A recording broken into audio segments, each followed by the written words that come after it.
Assalamu alaikum, this is Muhammad Naveed Aslam and you are watching Hack the Knowledge. In today's lecture we are going to talk about some more details about the personal pronoun. Personal pronoun क्या होते हैं हम इससे पिछले lecture में काफ़ी detail में discuss कर चुके हैं. पर्सनल प्रोनाउन के केसेस को भी हम पढ़ चुके हैं. सब्जेक्टिव केस, ऑब्जेक्टिव केस और पोजेसिव केस. सेंटेंस में सब्जेक्ट के तौर पे जब भी प्रोनाउन इस्तेमाल किया जाता है तो उसका सब्जेक्टिव केस इस्तेमाल किया जाता है. नाउन्स के केसेस जब हमने पढ़े थे तो नाउन के सब्जेक्टिव या ऑब्जेक्टिव केस में कोई फ़र्क नहीं होता, वो सेम रहते हैं. जब उसका पोजेसिव केस बनाते हैं हम तो अपॉस्ट्रोफी एस का इस्तेमाल करते हैं. लेकिन प्रोनाउन के केसेस में फ़र्क होता है. सब्जेक्टिव केस की फॉर्म फ़र्क होती है, ऑब्जेक्टिव केस की फॉर्म फ़र्क होती है और पोजेसिव केस की फॉर्म फ़र्क होती है. जैसे कि अगर हम बात करते हैं फर्स्ट पर्सन की तो आई होता है, आई का आई सब्जेक्टिव केस है, इसका ऑब्जेक्टिव केस मी होता है और पोजेसिव केस माइन होता है. जितने भी हमारे पास प्रोनाउंस हैं, पर्सनल प्रोनाउंस, उनके केसेस जो है केसेस के एतबार से उनकी फॉर्म्स फ़र्क होती रहती हैं. इसको हम काफ़ी डिटेल में पढ़ चुके हैं. ये भी हमने पिछले लेक्चर में पढ़ा था कि जितने भी सब्जेक्टिव केस या सब्जेक्ट इस्तेमाल होते हैं वो वर्ब से पहले आने वाले जितने भी हमारे पास प्रोनाउन होंगे इसे यूज़ होंगे वो सारे के सारे सब्जेक्टिव केस में इस्तेमाल होंगे. वर्ब या प्रेपोजिशन के बाद आने वाले जितने भी प्रोनाउंस होंगे वो ऑब्जेक्टिव केस में इस्तेमाल होते हैं, क्योंकि वर्ब के बाद हमेशा ऑब्जेक्ट आते हैं. जनरल स्ट्रक्चर हमारे पास है वो भी subject plus verb plus object ही होता है. तो वर्ब के बाद आने वाले ऑब्जेक्ट होते हैं और जितने भी प्रोनाउन वर्ब के बाद इस्तेमाल किए जाएंगे वो ऑब्जेक्टिव केस ही इस्तेमाल किया जाता है. और उसके बाद प्रेपोजिशन के बाद आने वाले भी ऑब्जेक्टिव केस में ही प्रोनाउंस इस्तेमाल किए जाते हैं. इसके साथ साथ जब हम पोजेसिव केस इस्तेमाल करते हैं तो ऑफ प्रेपोजिशन के बाद आने के बाद जो है वो पोजेसिव केस इस्तेमाल किया जाता है, या कि is, am are, was were के बाद भी जो है पोजेसिव केस इस्तेमाल किया जाता है. इसको काफ़ी डिटेल में मैं पीछे पढ़ा चुका हूँ. आइए ज़रा उससे जुड़ी कुछ एग्जांपल्स को भी डिस्कस करते हैं. पहली एग्जांपल है my name is Naveed and Naveed is a teacher. तो जब हम इस एग्जांपल को देखते हैं तो पहला पार्ट इसका है माई नेम इज़ नवीद, मेरा नाम नवीद है, and Naveed is a teacher, और नवीद एक उस्ताद है. तो जब हम इस पार्ट पे आते हैं तो ऐसे लगता है जैसे हम थर्ड पर्सन के बारे में बात कर रहे हैं, किसी और शख्स के बारे में जो है वो बताया जा रहा है कि वो एक टीचर है. जब मैं अपने बारे ही बता रहा हूँ तो मैं यहाँ पे प्रेफर करूँगा कि my name is Naveed and I am a teacher. तो तब जो है जाके ये सेंस बनाएगा और जो सही सेंस होगी वो कन्वे करेगा कि नवीद, मेरा नाम नवीद है और मैं एक टीचर हूँ. जब मैं कहूँगा मेरा नाम नवीद है और नवीद एक टीचर है तो वो जो है कोई ऐसे शो करेगा कि जैसे किसी तीसरे शख्स के बारे में बात की जा रही है. तो इस केस में जो है वो पर्सनल प्रोनाउन इस्तेमाल होगा. और पर्सनल प्रोनाउन जो है वो अपने लिए जब बंदा बात कर रहा होता है तो वो फर्स्ट पर्सन इस्तेमाल किया जाता है और फर्स्ट पर्सन आई होता है, उसका प्लूरल वी होता है. इसको हम काफ़ी डिटेल में डिस्कस कर चुके हैं. तो यहाँ पे होगा my name is Naveed and I am a teacher. इसके बाद सेकंड एग्जांपल है Ayesha is a doctor and Ayesha is a dermatologist. तो जहाँ पे बात की जा रही है वो थर्ड पर्सन के बारे में ही बात की जा रही है कि आयशा एक डॉक्टर है और वो एक डर्मेटोलॉजिस्ट है. तो जब हम बात कर रहे हैं आयशा की तो आयशा इज़ अ डॉक्टर जब हमने उसको बता दिया है कि हम आयशा के बारे में बात कर रहे हैं, तो जब मज़ीद उसके बारे में हम जब बात करेंगे तो पर्सनल प्रोनाउन इस्तेमाल किया जाएगा. तो चूंकि हम थर्ड पर्सन के बारे में बात कर रहे हैं तो थर्ड पर्सन ही यहाँ पे इस्तेमाल होगा. जो प्रोनाउन इस्तेमाल होगा वो थर्ड पर्सन प्रोनाउन होगा. तो यहाँ पे होगा आयशा इज़ अ डॉक्टर. चूँकि आयशा फ़ीमेल है तो थर्ड पर्सन फीमेल के लिए जो है वो शी इस्तेमाल किया जाता है. तो Ayesha is a doctor and she is a dermatologist होगा. यहाँ पे रेपिटेशन को अवॉइड करने के लिए भी प्रोनाउंस इस्तेमाल किए जाते हैं. इसको पहले लेक्चर में मैं काफ़ी डिटेल में पढ़ा चुका हूँ. उसके बाद नेक्स्ट एग्जांपल है Faraz gave I a pen. यहाँ पे क्योंकि हम जानते हैं कि वर्ब के बाद जो है वो ऑब्जेक्ट्स आते हैं, इसी तरह प्रेपोजिशन के बाद भी ऑब्जेक्ट्स ही आते हैं. जनरल स्ट्रक्चर जो सेंटेंस का है वो भी हम जानते हैं, subject plus verb plus object ही होता है. वर्ब के बाद आने वाले ऑब्जेक्ट्स होते हैं और प्रेपोजिशन के बाद आने वाले भी ऑब्जेक्ट्स होते हैं. तो अब इस एग्जांपल को अब देखते हैं कि Faraz gave I a pen. तो यहाँ पे गेव हम जानते हैं कि एक वर्ब है, ये एक वर्ब है. वर्ब गेव की दूसरी फॉर्म है. तो यहाँ पे वर्ब के बाद आने वाले जो होंगे वो ऑब्जेक्ट होंगे. तो जब हम देखते हैं आई जो यहाँ पे इस्तेमाल हुआ है वो ऑब्जेक्ट है. अब ऑब्जेक्ट है तो इसको ऑब्जेक्टिव फॉर्म में होना चाहिए. जब ऑब्जेक्टिव केस होगा इसका तो आई का ऑब्जेक्टिव केस मी होता है. फराज गिव मी अ पेन हो गई, ये सेंटेंस सही होगा. उसके बाद नेक्स्ट एग्जांपल देखते हैं, असलम टीचर्स वी उर्दू। यहाँ पे भी सेम वही वाला सिनेरियो है कि टीचर्स, यहाँ पे हमारे पास एक वर्ब है, तो जब वर्ब इस्तेमाल हुआ है तो वर्ब के बाद आने वाला ऑब्जेक्ट होगा। ये हम इस जो है स्ट्रक्चर से जानते हैं। तो चूंकि वो ऑब्जेक्ट होगा तो उसका जो केस होगा प्रोनाउन का वो भी ऑब्जेक्टिव ही होगा। असलम टीचर्स अस इंग्लिश उर्दू होगा, तो तब जाके ये सेंटेंस सही होगा। इसके बाद जो नेक्स्ट है वो है no one can teach you English but I. मेरे अलावा आपको इंग्लिश कोई नहीं पढ़ा सकता। ये इस सेंटेंस का उर्दू है। तो हम सारे जानते हैं कि बट हमारे पास जो है वो एक कंजंक्शन है। कंजंक्शन का क्या काम होता है? जब पार्ट्स ऑफ स्पीच हम डिस्कस कर रहे थे तो बताया था कि कंजंक्शन दो नाउन्स को आपस में जोड़ सकता है, दो प्रोनाउंस को आपस में जोड़ सकता है, दो सेंटेंसेस को आपस में जोड़ सकता है, दो एडवर्ब्स को आपस में जोड़ सकता है। तो जब वो जोड़ेगा तो वो जो है सेम तरह के जो हमारे पास जितने भी, या तो वो सेंटेंस को सेंटेंस से जोड़ेगा, या वो नाउन को नाउन से जोड़ेगा, या वो नाउन को प्रोनाउन को प्रोनाउन से जोड़ेगा, या नाउन को प्रोनाउन से भी जोड़ सकता है।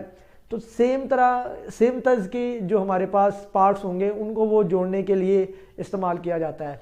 यहाँ पे अगर हम देखते हैं कि no one can teach you English but I, कि आपको मेरे अलावा कोई और जो है वो इंग्लिश नहीं पढ़ा सकता। तो यहाँ पे no one can teach you English but I, I पे सेंटेंस ख़त्म हो रहा है। ये कोई जो है वो सेंटेंस नहीं है, ये इटसेल्फ जो है वो कोई यहाँ पे अगर देखते हैं no one can teach you English, ये एक पूरा सेंटेंस है। लेकिन यहाँ पे जो बट इस्तेमाल हुआ है, बट के बाद जो है वो कोई भी सेंटेंस इस्तेमाल नहीं हुआ। तो बट चूंकि हम सारे जानते हैं कि कंजंक्शन के तौर पे इस्तेमाल होता है, तो बट कंजंक्शन के तौर पे इस्तेमाल होने के साथ साथ प्रेपोजिशन के तौर पे भी इस्तेमाल किया जाता है। यहाँ पे बट जो है वो एज अ प्रेपोजिशन इस्तेमाल हुआ है। बट जो है वो एडवर्ब के तौर पे भी इस्तेमाल होता है। आपने सुना होगा इफ्स एंड बट्स, तो यहाँ पे बट्स एज अ नाउन भी इस्तेमाल होता है। तो इफ्स एंड बट्स में जो बट है वो एज अ नाउन है। तो बट जो है वो चार तरह इस्तेमाल होता है। कंजंक्शन जो कि हम बड़ी अच्छी तरह जानते हैं सारे, प्रेपोजिशन जो कि अभी मैं यहाँ पे डिस्कस करने जा रहा हूँ, और एडवर्ब के तौर पे भी इस्तेमाल होता है। जब हम एडवर्ब का पार्ट डिस्कस करेंगे तब इसको डिटेल में जो है वो मैं पढ़ाऊँगा, और उसके साथ साथ जो है वो नाउन के तौर पर भी इस्तेमाल किया जाता है। यहाँ पे चूंकि ये प्रेपोजिशन के तौर पे इस्तेमाल हुआ है, तो प्रेपोजिशन के बाद आने वाले जितने भी वर्ड्स होते हैं वो ऑब्जेक्ट ऑफ द सेंटेंस, या वो ऑब्जेक्ट प्रेपोजिशन ऑब्जेक्ट्स लेती हैं। तो यहाँ पे जो बट के बाद केस इस्तेमाल होगा प्रोनाउन का, वो ऑब्जेक्टिव केस इस्तेमाल होगा। No one can teach you English but me यहाँ पे होगा, तब जाके ये सेंटेंस सही होगा। बट जो है वो एक्सेप्ट के अल्टरनेट इस्तेमाल किया जाता है, या अपार्ट फ्रॉम के अल्टरनेट इस्तेमाल किया जाता है। एक्सेप्ट भी एक प्रेपोजिशन है, वो भी उसकी भी एग्जांपल अभी लिखी है मैंने नीचे, वो भी डिस्कस करेंगे। एक्सेप्ट प्रेपोजिशन के साथ साथ एक वर्ब के तौर पे भी इस्तेमाल किया जाता है, और कंजंक्शन के तौर पे भी इस्तेमाल किया जाता है। यहाँ पे अगर हम देखते हैं बट, तो इनको मैं ज़रा लिख देता हूँ। बट जो है, बट एक्सेप्ट, ये दोनों जो है ये एज अ प्रेपोजिशन इस्तेमाल किए जाते हैं। और जब प्रेपोजिशन इस्तेमाल किए जाते हैं तो इनके बाद आने वाला जो प्रोनाउन है वो ऑब्जेक्टिव केस का होना चाहिए, क्योंकि हम जानते हैं कि प्रेपोजिशन के बाद ऑब्जेक्ट आती हैं। तो जब प्रोनाउन इस्तेमाल किया जाएगा तो उसका ऑब्जेक्टिव केस इस्तेमाल किया जाएगा। मोस्टली जो जितने भी ये वर्ड्स होंगे, एवरीवन, नो वन, नोबॉडी, इस तरह के जितने भी हमारे पास वर्ड्स हैं जो कि बता रहे होते हैं कि एक ही तर्ज के तमाम जो शख्स या चीज़ों को वो डिनोट कर रहे होते हैं, लेकिन उसमें हम कोई एक बंदे की या एक चीज़ की एक्सेप्शन शो करना चाह रहे होते हैं, तब बट इस्तेमाल किया जाता है या एक्सेप्ट इस्तेमाल किया जाता है। और जब ये उस तर्ज में इस्तेमाल किया जाता है तो ये जो है एज अ प्रेपोजिशन इस्तेमाल किया जाता है। यहाँ पे अगर आप देखते हैं no one can teach you English के, हम एक ही तर्ज के जितने भी हमारे पास जितने अफराद हैं या शख्स हैं उनकी बात कर रहे हैं, लेकिन उसमें एक एक्सेप्शन शो करना चाह रहे हैं। तो जब इस तर्ज में बट इस्तेमाल होगा तो वो एक्सेप्ट के मानों में इस्तेमाल होगा, के अलावा या के सिवा के मानों में, या को छोड़कर के मानों में इस्तेमाल होगा। मुझे छोड़कर या मेरे अलावा आपको कोई और इंग्लिश नहीं पढ़ा सकता। तो यहाँ पे जो है बट एज अ प्रेपोजिशन है, और प्रेपोजिशन के बाद हमेशा ऑब्जेक्टिव जो केस इस्तेमाल किया जाता है। नेक्स्ट एग्जांपल देखते हैं, Hamza told he and I a story. यहाँ तक तो अभी जो है ना हम देख रहे थे कि हमारे पास जो हम पीछे इससे पहले डिस्कस कर चुके हैं, पिछले लेक्चर में उससे रिलेटेड कुछ एग्जांपल्स थी।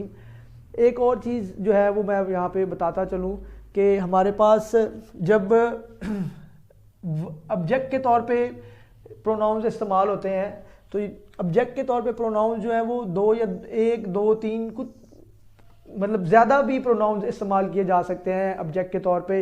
जैसे मैं कहता हूँ कि मैंने जो है असलम, अकरम, हमज़ा सबको मिठाई तकसीम की, तो अब यहाँ पे मैं जो है ये एक सब्जेक्ट है और असलम, अकरम, हमज़ा जितने भी लोगों में मैंने मिठाई तकसीम की वो ऑब्जेक्ट हैं। अब इसी तरह प्रोनाउंस के केस में भी जो है ना वो ऑब्जेक्ट मल्टीपल हो सकते हैं और यहाँ पे सेम वही वाला सिनेरियो है। Hamza told he and I a story. अब जब हम बात कर रहे हैं कि यहाँ पे हमारे पास टोल्ड एक वर्ब है, वर्ब के बाद आने वाले ऑब्जेक्ट होंगे, तो हमज़ा टोल्ड हिम आएगा, him and me a story हो गई, ये सेंटेंस सही होगा। दोनों का ऑब्जेक्टिव फॉर्म में होना ज़रूरी है, तब जाके ये सेंटेंस सही कंसीडर किया जाएगा। उसके बाद नेक्स्ट एग्जांपल देखते हैं। Misbah smiled at you and I. यहाँ पे एट जो है वो एक प्रेपोजिशन है, प्रेपोजिशन के बाद ऑब्जेक्टिव फॉर्म इस्तेमाल होती है, तो यू का सब्जेक्टिव फॉर्म या ऑब्जेक्टिव फॉर्म दोनों यू ही होती हैं, तो यहाँ पे यू ठीक है। एंड आई, अब जब एंड आई इस्तेमाल हुआ है तो हम जानते हैं कि प्रेपोजिशन के बाद आने वाले ऑब्जेक्ट मल्टीपल हो सकते हैं, जिनको हमने एक कंजंक्शन एंड के साथ जोड़ रखा है, तो आई जो है यहाँ पे मी होके ये सेंटेंस सही होगा। इसके बाद नेक्स्ट एग्जांपल देखते हैं। Misbah unlike I can hit the ball hard. आप जानते हैं लाइक जो है वो एक वर्ब है, लाइक एक वर्ब होने के साथ साथ जो है वो एक प्रेपोजिशन के तौर पे भी इस्तेमाल किया जाता है। जब हम जो है किसी की जो है सेम ट्रेट्स की बात करना चाह रहे होते हैं या किसी को रिजेंबल करना चाह रहे होते हैं, तो तब लाइक एज अ प्रेपोजिशन हम इस्तेमाल करते हैं। और उसके बरक्स जब हम बात करना चाह रहे होते हैं तो हम अनलाइक इस्तेमाल करते हैं, और अनलाइक भी एज अ प्रेपोजिशन इस्तेमाल होता है, जैसे बट या एक्सेप्ट इस्तेमाल होते हैं, इसी तरह लाइक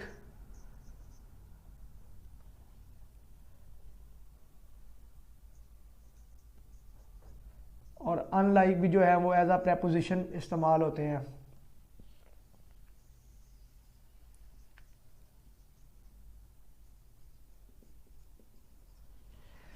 तो यहाँ पे जो है सेंटेंस मिसबा अनलाइक, अनलाइक यहाँ पे एक प्रेपोजिशन है और प्रेपोजिशन जो है वो हमेशा ऑब्जेक्ट लेते हैं, और यहाँ पे आई ना होके मी होगा। Misbah unlike me can hit the ball hard, तो ये सेंटेंस सही होगा।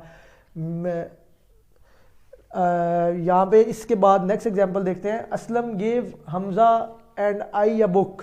अब यहाँ पे अगर देखते हैं हम, असलम गेव हमज़ा, गेव एक वर्ब है और वर्ब के बाद जो है वो हमेशा ऑब्जेक्ट आते हैं। हमज़ा जो है चूँकि नाउन में पढ़ा चुका हूँ, उनकी ऑब्जेक्टिव फॉर्म या सब्जेक्टिव फॉर्म या मतलब ऑब्जेक्टिव केस या सब्जेक्टिव केस दोनों में उनकी फॉर्म सेम रहती है, तो हमज़ा की फॉर्म सेम रहेगी। हमज़ा एंड आए ना हो के यहाँ पे मी होगा। Aslam gave Hamza and me a book, तो ये सेंटेंस सही होगा। उसके बाद नेक्स्ट जो है वो देखते हैं। लेट आई गो, आपने काफ़ी जो है ना वो इस्तेमाल किया होगा। Let me do this task या लेट अस गो, सारे इस्तेमाल करते हैं। तो लेट के बाद अस आता है। अस क्यों आता है, कभी हमने इस पर फिक्र नहीं किया कि अस यहाँ पे क्यों इस्तेमाल करते हैं, या लेट के बाद मी का इस्तेमाल क्यों किया जाता है, लेट आई गो क्यों नहीं होता। क्योंकि लेट जो है यहाँ पे एक वर्ब है और वर्ब हमेशा जो है वो ऑब्जेक्टिव केस लेते हैं प्रोनाउन का, या वर्ब के बाद ऑब्जेक्ट आता है तो यहाँ पे प्रोनाउन का भी ऑब्जेक्टिव केस ही इस्तेमाल किया जाता है। लेट जो है बेसिकली अलाउ या परमिट के मानों में इस्तेमाल किया जाता है। तो लेट आई गो ना हो के लेट मी गो होता है। उसकी वजह ये होती है कि लेट चूँकि एज अ वर्ब इस्तेमाल हो रहा है और लेट जो है चूँकि वर्ब के तौर पे इस्तेमाल हो रहा है, इसीलिए जो है यहाँ पे आई ना हो के मी होगा। ये लेट जो है एक वर्ब है, लेट मी गो हो के ये सेंटेंस सही होगा। सेम इसी तरह है let they finish the task, let them होगा क्योंकि लेट जहाँ पे वर्ब है। आप जो है ना एक और इसको एग्जांपल से जो है ना वो मज़ीद क्लियर करना चाहूँगा मैं कि गिव हिम अ बुक, ये हम इस्तेमाल करते हैं। गिव ही अ बुक नहीं होता, क्योंकि गिव यहाँ पे एक वर्ब है और वर्ब के बाद आने वाला ऑब्जेक्टिव फॉर्म में या ऑब्जेक्टिव केस प्रोनाउन का इस्तेमाल किया जाता है। सेम उसी तरह ही लेट के बाद भी हम ऑब्जेक्टिव केस ही इस्तेमाल करते हैं। तो let me do this task होता है या लेट मी गो होता है। गिव हिम अ बुक होता है, गिव ही अ बुक नहीं होता। तो नेक्स्ट एग्जांपल देखते हैं। He like I can sing a song, वो मेरी तरह जो है वो गाना गा सकता है। तो जब रिजेम्बलेंस की बात कर रहे हैं तो यहाँ पे लाइक जो है वो वर्ब नहीं इस्तेमाल होगा। अगर ये वर्ब इस्तेमाल हो रहा था तो ही लाइक्स आई होता। अब he likes I can sing a song तो कोई सेंस नहीं बनाता। यहाँ पे जो है यहाँ पे लाइक एज अ प्रेपोजिशन इस्तेमाल हुआ है, और जब ये प्रेपोजिशन इस्तेमाल होगा तो ही लाइक मी, वो मेरी तरह गाना गा सकता है। He like me can sing a song हो के ये सेंटेंस सही होगा। उसके बाद नेक्स्ट जो है वो एग्जांपल देखते हैं। No one can help you but या एक्सेप्ट आई, ये सेम उसी तरह का है जिस तरह मैं पहले पढ़ा चुका हूँ कि बट जो है वो प्रेपोजिशन के तौर पे इस्तेमाल होता है, और जब वो प्रेपोजिशन के तौर पे इस्तेमाल होता है तो उसका मीनिंग जो है वो एक्सेप्ट वाला इस्तेमाल होता है या अपार्ट फ्रॉम वाला इस्तेमाल होता है। तो जब एक्सेप्ट वाला इस्तेमाल होता है तो दोनों एक ही तर्ज में इस्तेमाल किए जा सकते हैं। Nobody can help you but I, मुझे छोड़ के या मेरे अलावा आपकी कोई और हेल्प नहीं कर सकता या आपकी कोई और मदद नहीं कर सकता। तो जब यहाँ पे एज अ प्रेपोजिशन इस्तेमाल होंगे तो आई ना हो कि मी इस्तेमाल होगा, क्योंकि प्रेपोजिशन हमेशा objective case of the pronoun लेती हैं। उसके बाद नेक्स्ट एग्जांपल है दिस बुक इज आई। यहाँ पे चूँकि हम पोजेसिव केस भी पढ़ चुके हैं तो मैं यहाँ पे पोजेशन शो करना चाह रहा हूँ कि ये किताब मेरी है। जैसे कि मैं बता चुका हूँ पिछले लेक्चर में काफ़ी डिटेल में कि इज एम आर वाज वार के बाद जो है वो पोजेसिव केस इस्तेमाल होता है, या ऑफ प्रेपोजिशन के बाद भी जो है वो पोजेसिव केस इस्तेमाल किया जाता है प्रोनाउंस का। तो यहाँ पे अगर हम देखते हैं द बुक इज़ आई, यहाँ पे जो है ना इसके बाद द बुक इज़ माइन हो गई, ये सेंटेंस सही होगा क्योंकि हम पोजेशन शो करना चाह रहे हैं। वर्ब के बाद हम जानते हैं कि ऑब्जेक्टिव केस इस्तेमाल किया जाता है। यहाँ पे अगर हम देखते हैं वर्ब के बाद वर्ब इज़ इस्तेमाल किया जा रहा है और इसके बाद हमने पोजेसिव केस इस्तेमाल किया है। तो बी की जितनी भी फॉर्म्स हैं उन पे जितने भी रूल्स हैं वो हमारे लागू नहीं होते, उनमें थोड़ी एक्सेप्शंस भी हैं। उन एक्सेप्शंस में पहली एक्सेप्शन तो ये है कि is am are was were जो कि बी की फॉर्म्स हैं उनके साथ पोजेसिव केस भी इस्तेमाल किया जाता है जब हम पोजेशन शो करना चाह रहे होते हैं। माई बुक भी इस्तेमाल किया जाता है। यहाँ पे माई जो है वो एक एडजेक्टिव है, इसको मैं काफ़ी डिटेल में पीछे डिस्कस कर चुका हूँ। और माइन जो है वो हमारे पास यहाँ पे पोजेसिव केस ऑफ प्रोनाउन है, ये भी काफ़ी डिटेल में मैं डिस्कस कर चुका हूँ इससे पीछे। तो जब भी possessive case of the pronoun इस्तेमाल करते हैं तो वो ऑफ प्रेपोजिशन के बाद इस्तेमाल किया जाता है या is am are was were के बाद इस्तेमाल किया जाता है। Is am are was were या बी बीइंग बीन, ये जो बी की फॉर्म्स हैं मुख्तलिफ, इनके रूल्स फ़र्क होते हैं। इनके साथ जो है वो सब्जेक्ट भी इस्तेमाल किया जाता है। अगर मैं बात करता हूँ इट इज़ आई होता है, इट इज़ मी हमने पढ़ा it is me who did this, और इट इज़ आई भी इस्तेमाल किया जाता है। इसको अभी थोड़ी देर में मैं जो है काफ़ी डिटेल में डिस्कस करूँगा कि इट इज़ मी कब होता है, इट इज़ आई कब होता है। तो अभी फॉर द टाइम बीइंग यहाँ पे इसके बाद हम पोजेसिव केस ऑफ प्रोनाउन इस्तेमाल करेंगे क्योंकि हम पोजेशन शो करना चाह रहे हैं। उसके बाद नेक्स्ट जो है वो एग्जांपल वो है the house of they is newly constructed. अब यहाँ पे ऑफ का इस्तेमाल हुआ है, जैसे कि मैं बता चुका हूँ कि इज एम आर वाज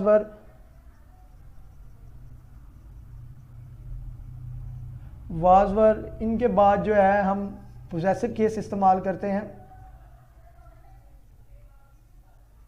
इसी तरह सेम जो है ऑफ के बाद भी हम जो है पोजेसिव केस इस्तेमाल करते हैं।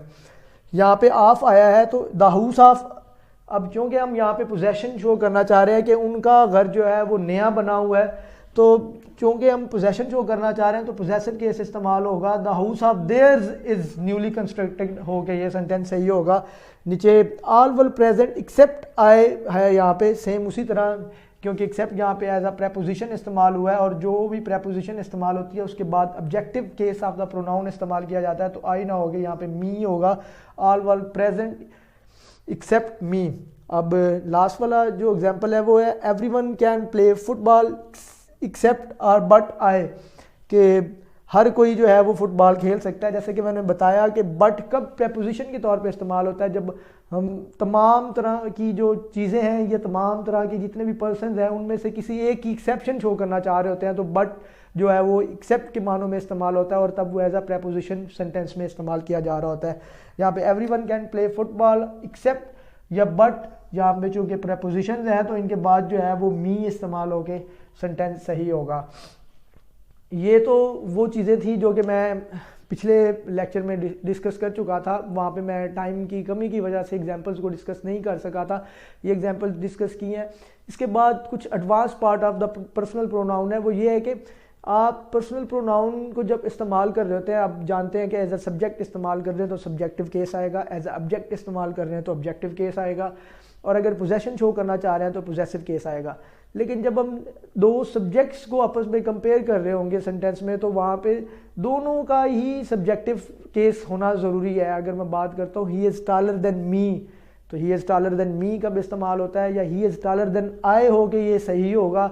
तो क्योंकि हम he is taller than me, वो मेरे से बड़ा है, तो जब हम दोनों दो चीज़ों को हम कंपेयर कर रहे हैं, ही इज़ टॉलर, अब ही इज़ टॉलर देन मी, वो जिससे हम कंपेयर कर रहे हैं वो एक सब्जेक्ट है, या Aslam is taller than he, या Aslam is taller than me, या Aslam is taller than I. तो असलम को जो हम कंपेयर कर रहे हैं, असलम इस सेंटेंस का सब्जेक्ट है। तो जब सब्जेक्ट को हम कंपेयर कर रहे हैं, जिस चीज़ से हम कंपेयर कर रहे हैं उसका भी सब्जेक्टिव केस में होना ज़रूरी है। तो Aslam is taller than I होता है, ना कि Aslam is taller than me होता है। Aslam is taller than me भी होता है जब हम उसको फॉर्मल लैंग्वेज में इस्तेमाल करते हैं। सेम इसी तरह जब हम दो ऑब्जेक्ट्स को आपस में कंपेयर या उनकी रिजेम्बलेंस शो कर रहे होते हैं तो उनका ऑब्जेक्टिव केस में होना ज़रूरी होता है।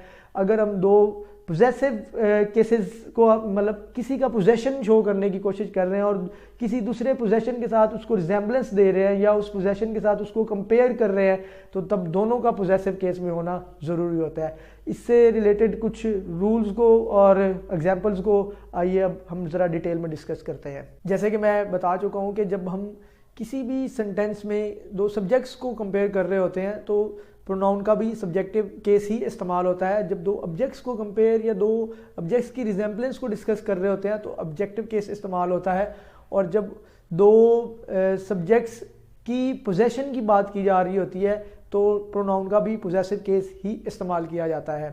तो पहली एग्जांपल देखते हैं, he is taller than me. इसके नीचे मैंने लिखा हुआ है he is taller than I. दोनों मैंने लिखे हैं, दोनों में से कौन सा सही है देखते हैं। ही इज़ टॉलर देन मी, जब मैं बात करता हूँ कि वो मेरे से लंबा है, तो जब वो मेरे से लंबा है तो he is taller, he is tall, I am tall. तो दो अलग से सेंटेंसेस हैं, दोनों को अलग से जो है ना, दोनों को एक साथ क्लब किया गया है कि he is taller than me या he is taller than I. तो जब दोनों के लंबे होने की बात की जा रही है तो दोनों जो है ना वो सब्जेक्ट्स के तौर पे काम करेंगे। जब सब्जेक्ट के तौर पे काम करेंगे तो वहाँ पे सब्जेक्टिव केस इस्तेमाल किया जाएगा। तो he is taller than I जो है वो सही होगा, क्योंकि हम जो है दो सब्जेक्ट्स की बात कर रहे हैं। अगर ऊपर वाले सेंटेंस को देखते हैं तो जब हम बोल रहे होते हैं या कहीं पे सुन रहे होते हैं तो हमने हमेशा सुना है he is taller than me, तो वो भी सेंटेंस सही है, टॉलर देन मी। जितनी भी आपकी इनफॉर्मल जो कन्वर्सेशन है उसमें आप he is taller than me या जो भी आपका ये देन है, देन के बाद आप ऑब्जेक्टिव केस इस्तेमाल करते हैं। बेसिकली देन जो है वो भी जैसे मैंने बताया कि बट जो है वो एज अ प्रेपोजिशन भी इस्तेमाल होता है, एज अ कंजंक्शन भी इस्तेमाल होता है। यहाँ पे जो है ही इज़ टॉलर देन मी की अगर बात करते हैं तो यहाँ पे जो है ये प्रेपोजिशन के तौर पे इस्तेमाल हुआ है, और प्रेपोजिशन चूँकि ऑब्जेक्ट लेती हैं तो ऑब्जेक्टिव केस इस्तेमाल हुआ है। और यहाँ पे जो देन है ये एज अ कंजंक्शन इस्तेमाल हुआ है, और कंजंक्शन के बाद आने वाला जो है वो चूँकि हम जानते हैं कि दो सेंटेंसेस को आपस में जोड़ता है, तो he is taller than I am होगा। वो यहाँ पे एम जो है वो हम नहीं लिखते, he is taller than I am, वो उतना ही लंबा है बल्कि वो मेरे से ज़्यादा लंबा है, तो he is taller than I am ये होगा। एम जो है यहाँ पे हम नहीं लिखा करते, तो आई पे ही सेंटेंस जो है वो ख़त्म कर देते होते हैं। जितनी भी हमारी फॉर्मल लैंग्वेज होगी, फॉर्मल लैंग्वेज या जितनी भी कम्पिटिटिव इंग्लिश होगी, उसमें हम चूँकि फॉर्मल लैंग्वेज को प्रेफर कर रहे होते हैं। जितनी भी हमारी रिटन इंग्लिश होती है उसमें हम फॉर्मल लैंग्वेज ही प्रेफर करते हैं, ईमेल्स लिखते हैं या कम्पिटिटिव इंग्लिश या ऐसे लिखते हैं, इस तरह की जितनी भी हमारी फॉर्मल लैंग्वेज होगी उसमें हम he is taller than I prefer करेंगे, ना कि he is taller than me prefer करेंगे। और जितनी भी हमारी इनफॉर्मल लैंग्वेज होगी उसमें हम, या स्पोकन इंग्लिश होगी, स्पोकन या इनफॉर्मल लैंग्वेज होगी या इनफॉर्मल इंग्लिश होगी, उसमें हम मी का इस्तेमाल करेंगे। दोनों करेक्ट कंसीडर किए जाते हैं, लेकिन जब एग्जाम में इस तरह का क्वेश्चन आ जाता है तो आप प्रेफर करेंगे आई को he is taller than me अगर करेंगे तो वो गलत कंसीडर किया जाएगा। He is taller than me ना हो के he is taller than I जो है वो ठीक होता है। सेम इसी तरह एक मैंने सामने सेंटेंस लिखा है, it is me who helped you, it is I who helped you.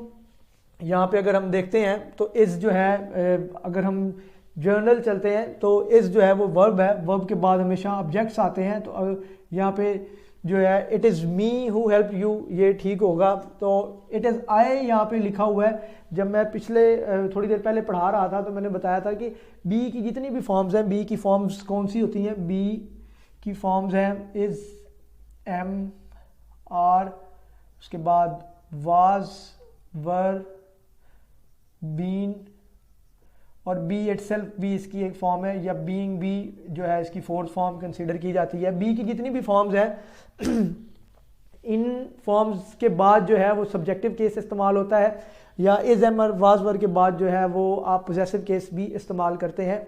अब उसकी वजह क्या है? उसकी वजह ये है कि इट इज़ जो है ये आपके टेम्परेरी वर्ड्स हैं जो कि मेन सब्जेक्ट जो है वो सेंटेंस का ले आने में हेल्प कर रहे होते हैं। अगर आप बात करते हैं, ये मेन सब्जेक्ट भी लाने में हेल्प करते हैं, मेन वर्ब भी लाने में हेल्प करते हैं। अगर आपने सेंटेंस सुना होगा इट इज़ रेनिंग, तो उसकी अगर उर्दू करते हैं तो वो बारिश हो रही है। अगर बारिश हो रही है तो आप ये नहीं कहते रेन इज़ या इज़ रेनिंग, सिंपल कुछ भी नहीं होता। आप जो मेन वर्ब है उसको लाने के लिए आप इट का इस्तेमाल करते हैं, तो इट इज़ रेनिंग होता है। तो इट जो है बेसिकली मेन वर्ब या मेन सब्जेक्ट के को लाने में हेल्पफुल होता है। तो यहाँ पे बेसिकली मेन जो सब्जेक्ट है वो आई है। इसमें अगर आप ट्रांसलेट करते हैं it is I who help you, ये मैं ही था जिसने तुम्हारी मदद की थी। तो यहाँ पे चूँकि ये मैं ही था, मैं अपनी ही बात कर रहा हूँ, तो मैं जो है वो सब्जेक्ट के तौर पे ही आऊँगा इस सेंटेंस में। तो जब सब्जेक्ट के तौर पे आऊँगा तो सब्जेक्टिव केस ही इस्तेमाल किया जाएगा। यहाँ पे इसके बाद जो है वो सब्जेक्टिव केस इस्तेमाल होगा। थोड़ा कंफ्यूजिंग है यहाँ पे। अगर आप देखें इट इज़ मी, अगर आप इट इज़ मी इस्तेमाल करते हैं वो भी ठीक है, लेकिन जैसे मैंने बताया कि ही इज़ टॉलर देन मी, ये इनफॉर्मल लैंग्वेज में आता है, या आप जितनी भी स्पोकन इंग्लिश बोलते हैं उसमें देन मी आता है। इसी तरह सेम इट इज़ मी भी आपका जो है वो सेम इनफॉर्मल या स्पोकन इंग्लिश में आता है, स्पोकन या इनफॉर्मल। लेकिन आपकी जितनी भी फॉर्मल या कम्पिटिटिव इंग्लिश है उसमें it is I who help you होके सेंटेंस सही होगा। नेक्स्ट जो है वो देखते हैं, they are better than us. अब यहाँ पे है कि वो हमसे अच्छे हैं। जब हम दो चीज़ों को कंपेयर कर रहे हैं, दो चीज़ों को कंपेयर कर रहे हैं, कंपेयर कैसे कर रहे हैं? दे यहाँ पे सब्जेक्ट ऑफ द सेंटेंस है, तो जब सब्जेक्ट को कंपेयर करेंगे हम तो सब्जेक्टिव केस ही इस्तेमाल होगा। यहाँ पे होगा they are better than we, क्योंकि हम दो सब्जेक्ट्स को कंपेयर कर रहे हैं। तो जब सब्जेक्ट्स को कंपेयर कर रहे हैं तो जो प्रोनाउन इस्तेमाल होगा वो भी सब्जेक्टिव केस वाला ही इस्तेमाल होगा। उसके बाद अगर हम देखते हैं next example, he is as beautiful as me, वो उतना ही खूबसूरत है जितना कि मैं खूबसूरत हूँ। तो यहाँ पे भी जो है सब्जेक्ट ही है, मतलब ही जो है इस सेंटेंस का सब्जेक्ट है और सब्जेक्ट को कंपेयर किया जा रहा है। जब सब्जेक्ट को कंपेयर किया जा रहा है तो जिससे कंपेयर किया जा रहा है वो भी सब्जेक्टिव केस का ही होगा। तो he is as beautiful as I होगा, तब जाके ये सेंटेंस सही होगा। आप चूँकि यहाँ पे हम कम्पिटिटिव इंग्लिश की तैयारी कर रहे हैं तो जितनी भी कम्पिटिटिव इंग्लिश है उसके जो रूल्स हैं हम उसी के मुताबिक चलेंगे। हाँ, अगर आप जो है नॉर्मल रोज़मर्रा की ज़िंदगी में बोल रहे हैं तो जब आप बोल रहे हैं तो आप ये कह सकते हैं he is as beautiful as me. लेकिन जब आप रिटन इंग्लिश की बात करेंगे या फॉर्मल इंग्लिश की बात करेंगे तो तब आप he is as beautiful as I ही जो है वो लिखेंगे। उसके बाद देखते हैं next example, you are more intelligent than him. अब यहाँ पे भी जो है वो सब्जेक्ट ऑफ द सेंटेंस को कंपेयर किया जा रहा है, किससे? यहाँ पे जो जिससे कंपेयर किया जा रहा है वो भी सब्जेक्टिव केस में ही होना चाहिए। He, you are more beautiful than him, यहाँ पे जो है वो गलत कंसीडर किया जाएगा, you are more beautiful than he होगा। बेसिकली ये होता है you are more beautiful than he is होता है, इज़ ये अंडरस्टूड होता है, इसलिए जो है हम इसको नहीं लिखते, तो सेंटेंस हमारा ही पे ही ख़त्म हो जाता है, you are more beautiful than he होगा और ये सेंटेंस यहाँ पे सही होगा। उसके बाद नेक्स्ट एग्जांपल देखते हैं, he is a better player than me. यहाँ पे भी जो है ही सब्जेक्ट है और जब सब्जेक्ट को कंपेयर कर रहे हैं तो सब्जेक्टिव केस ही इस्तेमाल होगा, he is a better player than I होके ये सेंटेंस सही होगा। उसके बाद नेक्स्ट एग्जांपल देखते हैं, we are as rich as them. यहाँ पे भी जब हम बात करेंगे वी की तो वी सब्जेक्ट है और जिससे कंपेयर किया जा रहा है उसका भी सब्जेक्टिव केस में होना ज़रूरी है, तो we are as rich as they होगा। यहाँ पे नेक्स्ट एग्जांपल को अगर देखते हैं, Aslam loves he and I. यहाँ पे अब थोड़ा सा फ़र्क हो गया है, अगर इसको देखते हैं असलम लव्स तो यहाँ पे जो है वो एक वर्ब आ गया, वर्ब के बाद अगर देखते हैं हम तो वर्ब के बाद आने वाला ऑब्जेक्टिव फॉर्म में होना चाहिए, Aslam loves him and and यहाँ पे मी होगा। ये इससे मिलती जुलती एग्जांपल्स मैं पिछले अभी थोड़ी देर पहले करवा चुका हूँ, ये बेसिकली मैंने लिखी थी नीचे, क्योंकि हम जैसे सब्जेक्ट्स को कंपेयर कर रहे थे या सब्जेक्ट्स की रिजेम्बलेंस को डिस्कस कर रहे थे, इसी तरह ऑब्जेक्ट्स की कंपैरिजन भी होता है और उनकी रिजेम्बलेंस को भी डिस्कस किया जाता है। तो जब ऑब्जेक्ट्स को जो है वो कंपेयर किया जाए या उनकी रिजेम्बलेंस डिस्कस की जाए तो ऑब्जेक्टिव केस ही इस्तेमाल किया जाता है। यहाँ पे बेसिकली जो है दोनों प्रोनाउन जो है वो ऑब्जेक्टिव केस में इस्तेमाल हो रहे थे, तो दोनों का ऑब्जेक्टिव केस में होना ज़रूरी था। Aslam loves him as well as I. अब यहाँ पे अगर देखते हैं, अगर हम याद कर लेते हैं कि देन के बाद या एज वेल एज के बाद या एज सच एज के बाद हमेशा जो है वो सब्जेक्टिव केस इस्तेमाल होता है, तो हम गलती कर रहे होंगे, क्योंकि यहाँ पे अब अगर हम देखते हैं असलम लव्स हिम, असलम उसे मोहब्बत करता है या उससे प्यार करता है, एज वेल एज आई और मुझसे भी ही मोहब्बत करता है, तो दोनों यहाँ पे जो है मैं और वो दोनों ऑब्जेक्ट ऑफ द सेंटेंस हैं। तो जब ऑब्जेक्ट ऑफ द सेंटेंस हैं तो दोनों का ऑब्जेक्टिव केस में होना ज़रूरी है। अगर हम देखते हैं असलम लव्स हिम, ये यहाँ पे ठीक हो गया, एज वेल एज आई नहीं होगा, आई के जगह पे मी होगा, Aslam loves him as well as me, तो ये सेंटेंस सही होगा क्योंकि हम दो ऑब्जेक्ट्स को आपस में कंपेयर कर रहे हैं या दो ऑब्जेक्ट्स की आपस में रिजेम्बलेंस की को डिस्कस कर रहे हैं। नेक्स्ट एग्जांपल देखते हैं, Aslam loves him more than I. यहाँ पे भी अगर हम बात करते हैं कि दो ऑब्जेक्ट्स को ही आपस में जो है वो उनकी कंपैरिजन या रिजेम्बलेंस डिस्कस की जा रही है कि असलम उसे भी मोहब्बत करता है, असलम मुझे भी मोहब्बत करता है, तो जब असलम उसे भी मोहब्बत करता है, मुझे भी मोहब्बत करता है, तो वो और मैं दोनों ऑब्जेक्ट ऑफ द सेंटेंस हैं और दोनों जब ऑब्जेक्ट ऑफ द सेंटेंस हैं तो यहाँ पे ऑब्जेक्टिव केस ही आएगा। तो यहाँ पे हम लिखेंगे Aslam loves him more than me, तो ये सेंटेंस सही होगा। नेक्स्ट एग्जांपल देखते हैं, your bat is newer than I. अब बेसिकली जैसे मैंने बताया जब ये एग्जांपल स्टार्ट करने लगा था कि सब्जेक्ट को भी कंपेयर किया जा सकता है, ऑब्जेक्ट्स को भी कंपेयर किया जा सकता है, इसी तरह पोजेशन को भी कंपेयर किया जा सकता है। यहाँ पे अगर हम बात करते हैं योर बैट, अब आपका बैट इज़ न्यूअर देन, आपका बैट मेरे बैट से नया है, तो जब पोजेशन की बात की जा रही है तो पोजेसिव केस का आना लाजम हो जाता है। तो your bat is newer than I ना होके माइन होगा, कि ये नहीं आप कह सकते कि आपका बैट मेरे से अच्छा है, डेफिनेटली कोई सेंस नहीं बनाता, आपका बैट मेरे बैट से अच्छा है, तो जब पोजेशन की बात करेंगे तो पोजेसिव केस ही आएगा, your bat is newer than mine. उसके बाद नेक्स्ट एग्जांपल देखते हैं, my book is better than ही।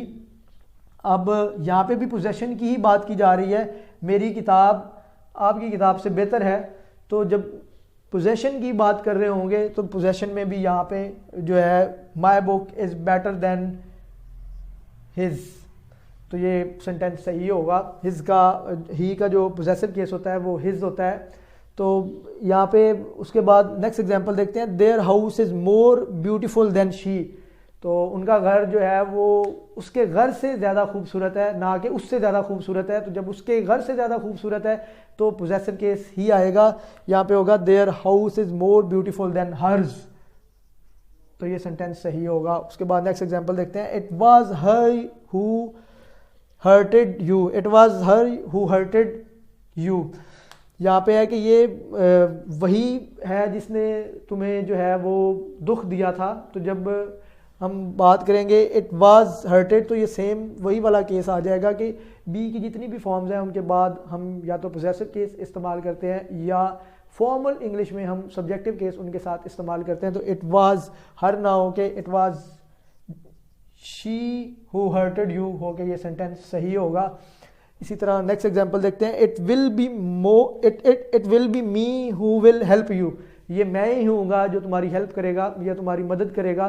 तो जब हम बी की फॉर्म्स की बात कर रहे थे तो बी इटसेल्फ यहाँ पे इस्तेमाल हुआ है। तो बी के बाद भी जो है आने वाला जो प्रोनाउन होगा वो अपने सब्जेक्टिव केस में होगा। It will be I who will help you, ये आगे सेंटेंस सही कंसीडर किया जाएगा। ये बेसिकली जैसे मैंने बताया कि इट इज़ जो है वो टेम्परेरी वर्ड्स हैं जो कि मेन सब्जेक्ट लाने में काम कर रहे होते हैं और ये उन सेंटेंसेस में इस्तेमाल किए जाते हैं जिनमें आप फोर्स देना चाह रहे होते हैं या आप फोर्सफुली कोई बात बताना चाह रहे होते हैं। इट इज़ मी नहीं, इट इज़ आई, मतलब कि ये मैं ही हूँ जिसने तुम्हारी मदद की। जिनमें आप फोर्सली कुछ बताना चाह रहे हूँ या आप जो है ना वो किसी चीज़ पे ज़्यादा जोर देना चाह रहे हो, वहाँ पे जो है इट इज़ का इस्तेमाल होता है। इट इज़ आई या इट इज़ यू, ये तुम ही हो, ये मैं ही हूँ या ये वो ही है। तो जब आप किसी चीज़ पे जोर देना चाह रहे होते हैं तो तब आप इन जो है ना टेम्परेरी वर्ड्स का इस्तेमाल करते हैं। तो इनमें आप जो है बेसिकली सब्जेक्ट जो है मेन सब्जेक्ट से पहले ये इस्तेमाल होते हैं। तो चूँकि ये मेन सब्जेक्ट लाने में हेल्प कर रहे होते हैं तो वहाँ पे सब्जेक्ट का सब्जेक्टिव केस ही इस्तेमाल किया जाता है। अगर हम ऑब्जेक्टिव केस इस्तेमाल करते हैं कम्पिटेटिव इंग्लिश में या रिटन इंग्लिश में तो वो गलत कंसीडर किया जाएगा। उसके बाद है गिव ही अ बुक।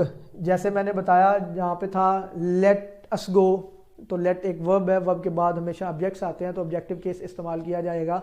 इसी तरह गिव एक वर्ब है और हम जानते हैं कि वर्ब्स के बाद जो है वो ऑब्जेक्टिव केस आता है। गिव हिम अ बुक होगा, गिव हिम अ बुक, तो ये सेंटेंस सही होगा। आज का लेक्चर जो है मैं यहाँ पे कंक्लूड करता हूँ और कंक्लूड करने से पहले मैं एक दफ़ा जो है इसको ब्रीफ कर देता हूँ कि आज हमने जो नई चीज़ें डिस्कस की हैं वो ये थी कि जो लाइक, अनलाइक, एक्सेप्ट और बट हैं वो एज आ प्रेपोजिशन भी सेंटेंस में इस्तेमाल किए जाते हैं और जब वो प्रेपोजिशन के तौर पे इस्तेमाल किए जाते हैं तो उनके बाद हमेशा ऑब्जेक्टिव केस इस्तेमाल किया जाता है। इसी तरह हमारी जितनी भी कम्पिटेटिव इंग्लिश है उसमें इट इज़ जो है वो टेम्परेरी वर्ड्स होते हैं। टेम्परेरी वर्ड्स के बाद जो चूँकि वो मेन सब्जेक्ट लाने में हेल्प कर रहे होते हैं तो वहाँ पे जो है सब्जेक्टिव केस ही इस्तेमाल किया जाता है। इट इज़ आई होता है ना कि इट इज़ मी होता है। इट इज़ मी भी ठीक होता है लेकिन वो आपकी जितनी भी इनफॉर्मल लैंग्वेज है उसमें इस्तेमाल किया जाता है। उसके साथ साथ अगर हम बात करते हैं कि he is more beautiful than, और जब भी आप मतलब he is more beautiful than I, तो जब आप एक ही सेंटेंस में दो चीज़ों को कंपेयर कर रहे हैं और उनमें से एक सब्जेक्ट के तौर पे काम कर रही है तो दूसरे का भी सब्जेक्टिव केस में होना ज़रूरी है। इसी तरह अगर आप दो चीज़ों की आपस में कंपैरिजन को डिस्कस कर रहे हैं और वो दो चीज़ें उनमें से एक ऑब्जेक्ट है और दूसरे का भी ऑब्जेक्टिव केस में होना ज़रूरी है। अगर आप दो पोजेशंस की बात कर रहे हैं तो जब दो पोजेशंस की बात कर रहे हैं तो दोनों का ही पोजेसिव केस में होना ज़रूरी है। आज का लेक्चर उम्मीद करता हूँ कि काफ़ी इन्फॉर्मेटिव रहा होगा क्योंकि इसमें आज हमने काफ़ी नई चीज़ें डिस्कस की हैं। नेक्स्ट लेक्चर में हम जो है वो order of the pronoun, personal pronoun discuss करेंगे। तब तक के लिए अल्लाह हाफिज़।